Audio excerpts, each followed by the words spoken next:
Се соочува ли светот со нова енергетска криза? Или на повидок е крај на војната врз Иран? Што ќе се случува? Одговорите ги бараме од универзитетскиот професор Синиша Наумовски. Наумовски, добре дојдовте во емисијата Финсайт. Благодарам на поканата. Што може да се очекува? Еве ова недела кај нас започна со нов пораст на горивата, дизелот поскапи за 20%, односно за 14,5 денари. Како ќе заврши ова? Дали може да се очекува на тамошен пораст на цената на нафтата или пак се чувствуваат тие знаци на стабилизација? Мојот одговор многу тешко прашање на почетокот, како ќе заврши. Мислам дека никој од нас, и како граѓани, и како стручна јавност, не може да каже со сигурност како ќе заврши сето ова. Но еве ќе се обидеме да дадеме една реалистична анализа без да продуцираме одредена паника кај граѓаните. Прво, никој повеќе не е надвор од влијание на оваа војна или на овој конфликт. Тоа мора да сме согласни. 10-ти ден, многу контрадикторни ситуации. Од една страна лидерот на новиот верски водач на Иран после еден ден од неговиот избор жесток напад, реакција на Иран, од друга страна најтежок напад и на Израел и меѓусебните одредени напади кон соседите во тој регион. Тоа вика дека жариштето се разгорило од една страна. Од друга страна, последното обраќање на председателот на САД, Доналд Трамп, е позитивно или најавува брзо решение на конфликтот. Тоа значи дека постепено во моментот на она кое го говореше американската администрација е и олабавувањето на нафтата која достигна, деновија достигна највисока цена на барел и тоа над 119, точно 119,48 долари за барел. После тие позитивни најави дека конфликтот ќе заврши и на неговото видео обраќање, телефонско се извинувам обраќање и на неговиот пресцентар во Флорида, веќе нафтата се симна за 5% или се стабилизира некаде околу 90 и 100 долари, помеѓу 90 и 100 долари за барел. Тоа најавува дека според мене сепак постои една известност, би рекол. Таа известност значи дека според субјективно мислење конфликтот ќе трае од прилика околу 6 до 7 недели. Тоа е оптимистично сценарио. Кој е песимистичкото? Песимистичкото сценарио е конфликтот да трае неколку месеци, еве да речеме до 6 месеци, со тоа што тоа автоматски ќе предизвика директен притисок, бидејќи овие шокови предизвикуваат сериозен притисок врз глобалната економија, врз цената на енергенци, нели како што и се случува, и највеќе врз падот или можности, ризици кон стагфлација. Тоа ќе биде неповолно сценарио, што мислам дека нема да се случи. Ајде да зборуваме прво за оптимистичкото сценарио. Добро. Очекувате цената на нафтата да се стабилизира, односно да оди надолу. Така е. Моите очекувања се дека она што последно имам информација, нели, и обраќањето на администрацијата од САД и состанокот на земјите Г7 кои најавија дека ќе користат, можно е да денес или деновиве да го ослободат тој стратешки резервар на гориво, тоа директно ќе влијае врз стабилизација на цената. Од друга страна и самиот американски претседател најави дека жестоко ќе одговори од американска страна кон иранските власти доколку се обидат да го држат, нели, затворен Ормудскиот теснец, како го нарекуваме, нели? Затоа што тоа е клучната проблематика. Практично Ормудскиот теснец е главен причинител, бидејќи 20% од светското снабдување со нафта токму се движи преку тој канал. Меѓутоа, Иран изјавија дека ќе биде отворен за сите држави кои што ќе ги протерат израелските и американски амбасадори. Дали очекувате некој од Европа да ги протера да дојде до ова?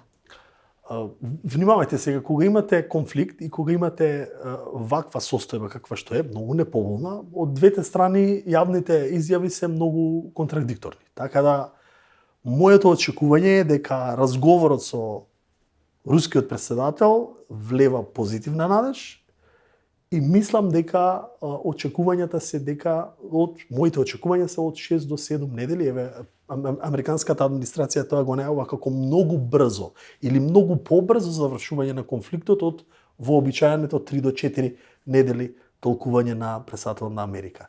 Но не може, како што реков и на почетокот, не може ниту еден од нас да даде некакво јасно позиционирање на состојбите, бидејќи сепак се менуваат од ден во ден или изјавите и состојбите на самиот фронт каде што е жариштето се многу неповолни, особено еве последниве овој 10-11 ден од состојбите, нели се дека таму навистина има разгорување на одредени состојби, не само помеѓу Иран и Израел, туку и околните земји, тука е Саудитска Арабија, да не ја заборавиме, Емиратите и слично. Еве доколку конфликтот трае од 6 до 8 недели, тоа неминовно може да предизвика се спуштане делова нафтата, меѓутоа осцилациите се неминовни. Што и како да се заштити животниот стандард на граѓаните? Дали треба да стравуваат од подгревање на инфлацијата? Тука морам да истакнам податоци од стручната јавност, глобална, каде се говори дека потребно е доколку денес се отвори тестецот, потребни се 6 до 7 недели да се стабилизира самиот извоз. Тоа значи дека од моментот кога ќе се ослободи, а се уште не е тоа актуелната состојба, ќе ни треба 6 до 7 недели за стабилизација и за да се стави се она кое што беше пред конфликтот во една нормална состојба, без овакви циклични шокови, кои се кратки, но се силно влијателни. Самиот пазар на нафтени продукти е волатилен, самите берзи, каде што имате пад, најголем во азиските држави, Јапонија е околу 5%, европските берзи се околу 2%, американските исто така. Но од другата страна да не заборавиме дека притисокот во јавноста во Америка е голем. Бидејќи во американската економија имате покачување за 1 галон, веќе стигна 3,40, а може и да се придвижи уште повеќе во периодот што следува. Тоа значи дека и самиот претседател и самата администрација доживува одреден притисок, но не е толку голем колку што тој притисок е во азиските земји и особено земјите во Европската унија. Тоа мораме да го потенцираме бидејќи македонската држава е директно зависна од состојбите и ситуацијата во економијата во Европската унија, особено во германската економија. Што значи во Америка има притисок, се извинувам што ве прекинам, меѓутоа таму нафтата е далеку пониска цена се продава од нашата. Вадев некои податоци, значи барел нафта е 159 литри. Во Америка се пресметува во галони, каде што 1 галон е 3,78 литри. Ако се помножи подели, доаѓа дека 1 литар е $0,47. Така е. За литар. Кај нас... Внимавајте, јас често патувам во Соединетите американски држави и приватно и службено. Мислам дека минатата година бев и неколку пати, така да можам да ја доловам од таа позиција како чувство на жител на САД. Секогаш Соединетите американски држави почивале на каузата ефтина нафта и ефтина храна, ефтина облека и она мултиплицирана јавна голема потрошувачка во граѓанството. Токму тоа е основниот постулат на таа нели како велиме американскиот сон. За американскиот граѓанин покачувањето на 1 галон нафта, се извинувам, 1 галон бензин од 3 на 3,32 со тенденција се движи на 3,5 до 3,7. Доколку кризата остане, тоа е сериозен удар. И американците тоа веќе ќе го чувствуваат. Но тоа е едната страна. Другата страна е дека Америка е толку силна земја, толку огромни се американските резерви на нафта, така да од овој конфликт најмалку погодена ќе биде економијата на Америка и самата држава и граѓаните. И затоа се такви најавите на американската администрација, еве ќе цитирам, издржете го овој месец. Тоа значи дека военото жариште ќе се движи во тие интервали. Бидејќи многу е битно во овој период, еве и кога денес го даваме ова интервју или кога разговараме со вас, за гледачите да кажеме дека суштината на овој конфликт е времетраењето. Затоа велам, ако американската јавност полека притиска од една страна, Ако од другава страна имаме отпор кој се уште е актуелен, па иранскиот отпор, од трета страна имаме се уште мирна ситуација од кинеската држава, руската држава веќе е во некакви преговори со Соединените американски држави од тоа што можевме го чуеме од официјалниот прес на председателот неодамна, тоа покажува дека некаде околу тој интервал би се движела кризата и мислам дека тоа за граѓаните треба да биде важен фактор и да овој период не предизвикаме паника. Тоа е оптимистично сценарио, нели?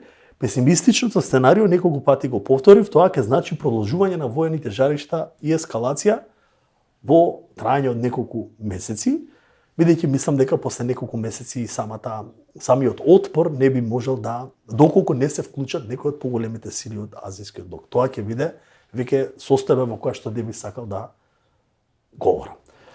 Ако Америка е најмалку погодена економија, кои земји ќе бидат најпогодени од кризата? Дали малите, како нашата и отворени? Тука да нема дилема, најголем негативен ефект и сега го чувствуваат берзите и економијата во азијските земји. И веќе имаме реформи, кога викам реформи се извинувам, државни мерки.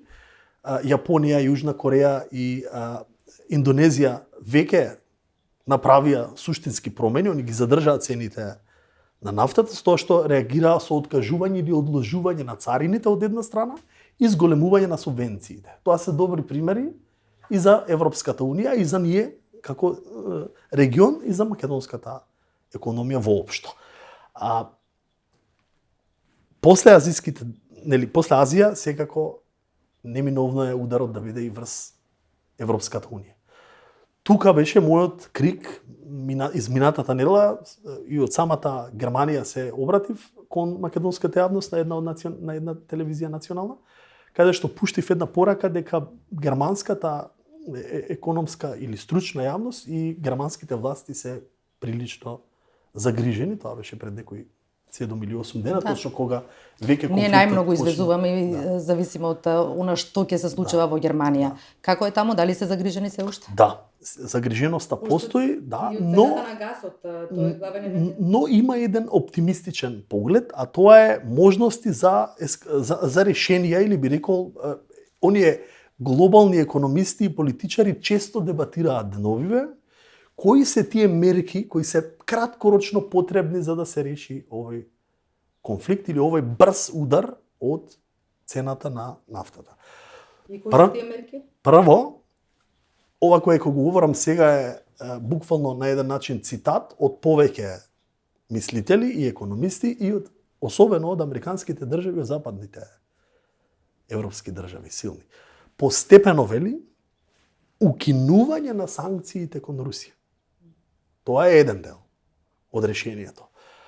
Ослободување на стоковите резерви и влијанието и времено укинување на данокот во однос на нафтата и нафтените деривати. Тие се некои решенија кои мислам дека и согласен сум може да дадат некаков ефект. Иако првото од овие три ќе биде најтешко да се аплицира, бидејќи се уште вирее војна каде што Русија е активен чинител, но во ваква констелација на односите сите работи се можни.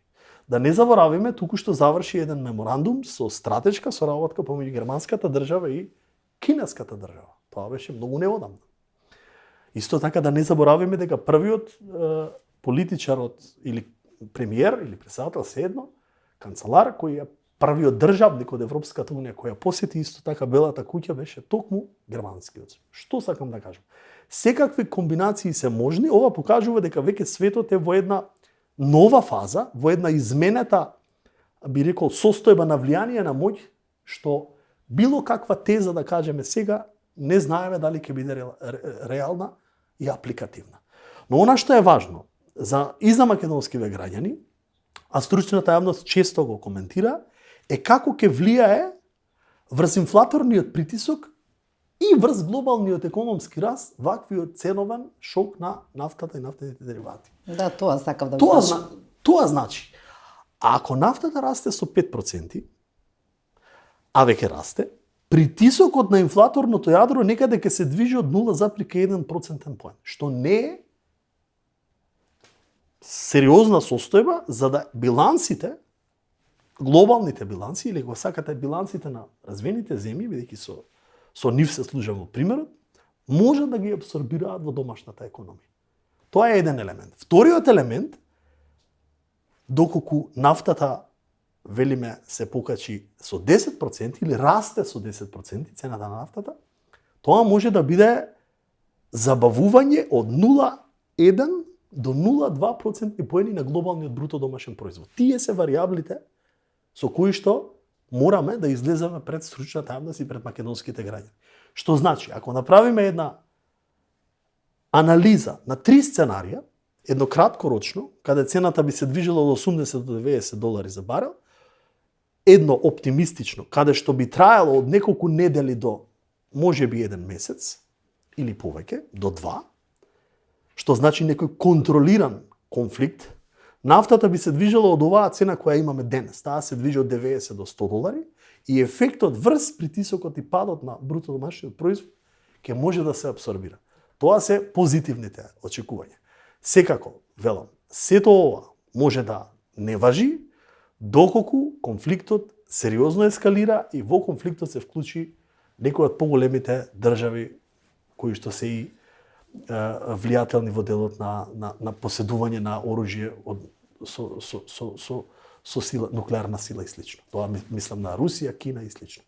Меѓутоа, оваа состојба сега очигледно е дека барем ќе ги задржи каматните стапки од Фед на исто ниво. Сега неделава треба да одлучуваат, а сите очекуваат дека ќе се намалат. Ваши прогнози ќе останат на исто ниво или ќе одат надолу? Фед е главен двигател на движењето на монетарните текови во светот. Точно е така. Фед и очекувањата пред овој конфликт на сите нас беа дека најмалку еднаш Фед ќе ги коригира и токму во овој период беа тие очекувања и лични и на стручната јавност дека ќе се коригира каматната стапка надолу. Но во овој момент говори стручната јавност во Америка дека Фед ќе ги задржи или можеби ќе размислува во насока на едно минимално коригирање доколку состојбите се вака како што се сега. Јас очекувам дека нема да се коригираат стапките на Фед и истото ќе биде и во Европската централна банка.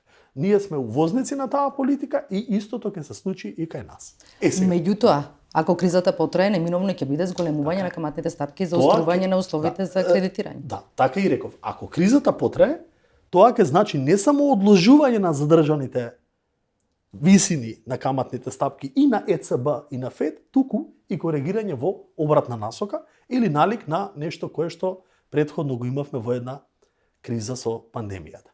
Но, повторно ќе речам, далеку сме од 2020 година и затоа велам, нема простор, барем од ова денешно стојалиште, за огромна паника која што можеме да ја забележиме на бензинските пумпи и во граѓанството. Стравот постои. Постои кај мене и кај вас и кај сите.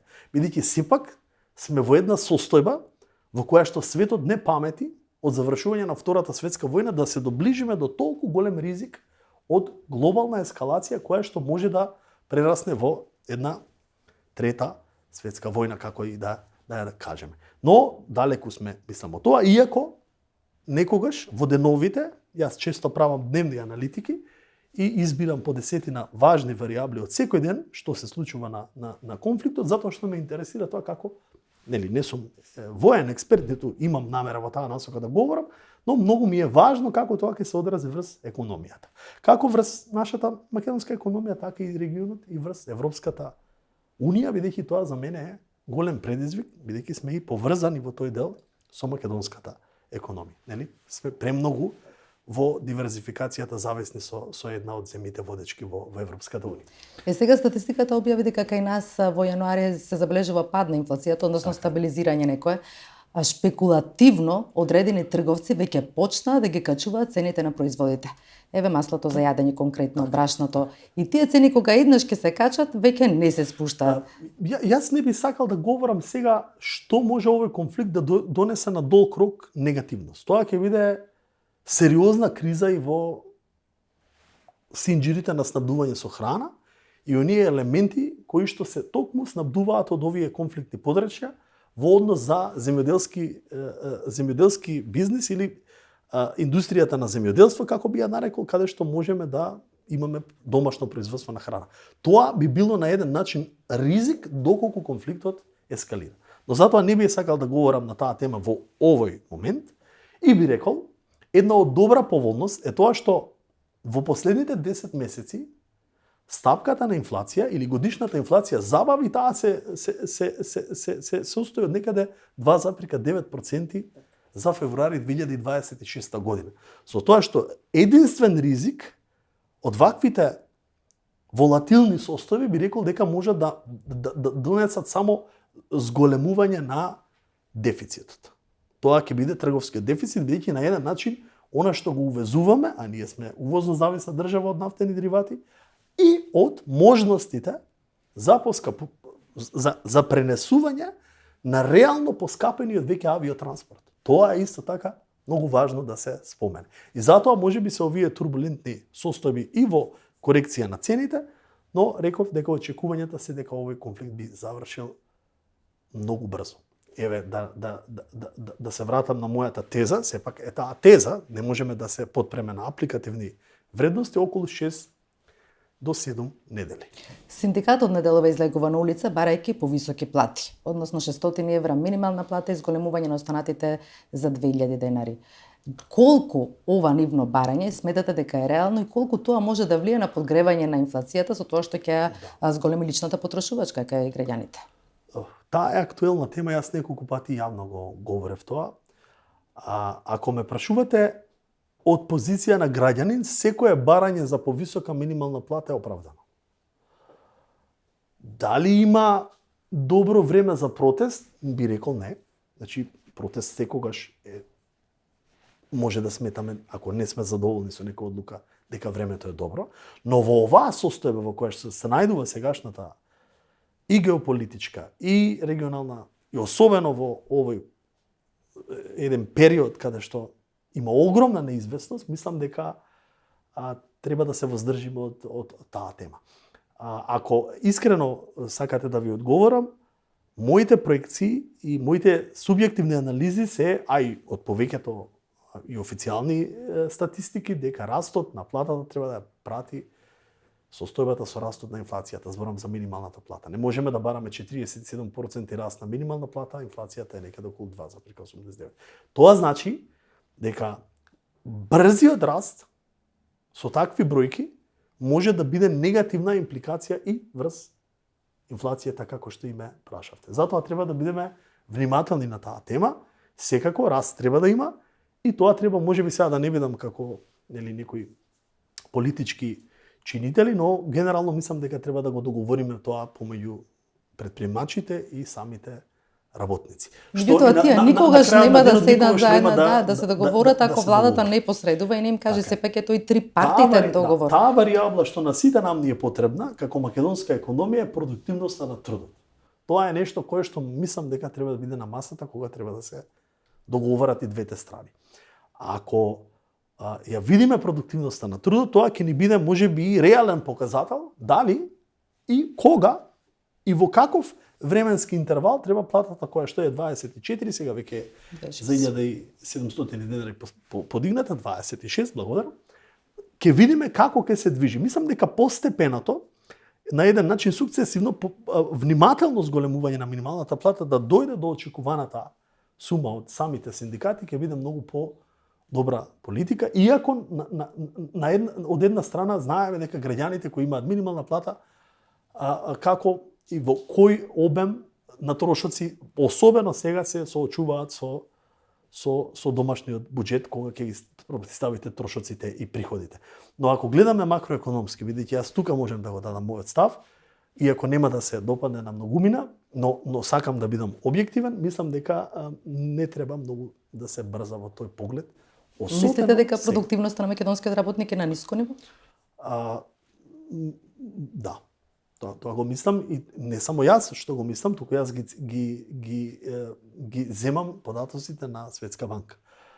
Многу пати сум бил и често критикуван по социјалните медии извадено од контекст, ова не го зборувам сега, го зборувам веќе 4 или 5 години во континуитет, кога е тема на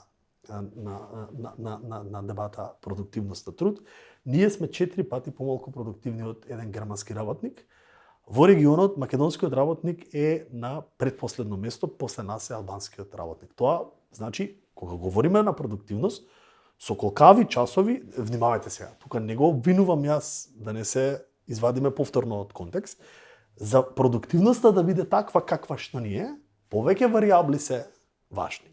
Тоа значи и системската слабост, менаџерските капацитети и од друга страна и дигитализацијата и технологијата.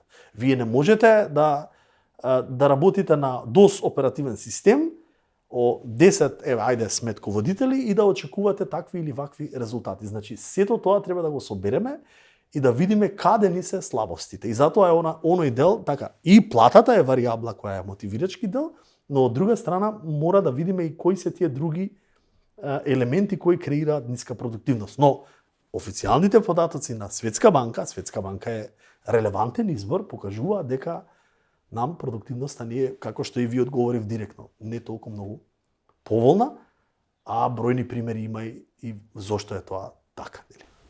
Да, овој месец март владата ќе бара 300 милиони евра на надворешниот пазар. На почетокот на годината се задолживме со милиарда евра. Мислите дека сега е време со толку високи стапки и дали треба сега или да се одложи тоа барање на кредит, да видиме што ќе се случува со каматите или веднаш да се бара на пазар? Тоа е веќе работа на менеджерите на финансии. Јас не би сакал да навлегувам во тој домен, дали сега е време или не, но она што е реално и видливо е тоа да ние живееме во една кумулирана криза, во континуитет. И сега многу е неповолно да вие управувате со финансии во ваква состојба, ако знаете дека предходно сте имале ковид криза, па украинската војна, па енергетската криза, па повторно криза со ова жариште, има увезена инфлација која беше двоцифрена, се сеќавам на тие времиња, и малку беше тешко да се говори јавно од 20-та наваму во поглед на монетарни варијабли. Секако дека треба се направи добра анализа. Владата се задолжи неколку пати, нели, и од одредени други алтернативни извори, од одредени билатерални заеми. Она што е мој став, не ви одговарам дипломатски, но не сакам да навлегувам директно во одговори, бидејќи не е мој домен, не сум јас бил никогаш член на ниту една влада од таа позиција да можам да кажам некакво искуство. Од оваа моје гледиште, мислам дека проблемот во македонската економија е капацитетноста на исполнувањето на оние проекти кои што ги позајмуваме со одредени заеми, дали се тоа билатерални, дали се од регуларни извори, тоа се покажува многу пати. Во многу наврати и многу буџети го покажале тоа дека реалната проектирана сума во план буџетот е буквално многу потврлена кога аплицирам. Сега тука имате бројни слабости, ако влеземе да дискутираме веќе ќе ги изместиме темите. Тоа значи дека системската корупција, бирократизацијата, слабата дигитализација, спорите процеси, вие имате компании кои се од Европска унија и чекаат по неколку години, чекале и чекаат за одредени дозволи и така натаму и така натаму. Тие се примерите зошто и каде можеби треба да ги поставиме целите и оние KPI-ови, таргети кои што мораме да ги мериме исполнувањето. Но да бидам реален и искрен, македонската економија со тој капацитет на таква поставеност и работната сила и снагата и она што претходно го говоревме, продуктивноста треба да биде задоволна, иако јас лично не би кажал дека тоа е голем успех, но треба да сме задоволни со раст некаде над 3,2%, особено во оваа криза сега, која не знаеме ни како ќе заврши. Моите проекции секогаш беа многу повнимателни, јас секогаш се држав на анализите на ММФ, дека ние треба 26 да сме задоволни и стручната јавност да не го политизираме тој елемент, ако успееме да ја задржиме таа стапка на раст од минатата година, особено дури некаде од 3,2, мислам дека ММФ тоа го планира, владата нели има повисока проекција. Да. Јас ќе бидам позитивно изненаден доколку го задржиме тој лански раст од 3,5, чинам дека беше околу 3,5, бидејќи не знаеме многу голема неизвестност има во регионот и Доколку се особено во задржиме, жариште. моето последно прашање до вас, Номуски, доколку се остварил на песимистичко сценарио и војната потрае, дали може да се повтори двоцифрена стапка на инфлација кај нас? Не, прашањето е многу одлично за крај, доколку еве сценарио 3 ќе го видам, правев некои анализи со колегиве, тоа значи ескалација и делумна блокада и на каналот кој што ќе потрае неколку месеци, ефектот, еве, проекциите кои што се неповолни велат дека билансите ќе абсорбираат некаде притисок или пад или инфлација која што нема да надмине 1,5 до 2% поени. Ако тоа се случи, значи на оваа инфлација која сега имаме, мислам дека никаков ризик не би постоел да имаме двоцифрено. Внимавајте сега, доколку рековме не ескалира и дојде до блокада на изворите на нафта, што не очекувам, бидејќи да не заборавиме, ова жариште е само 20%, кој има огромно влијание, но од другата страна и имате и други извори на енергенси во светот.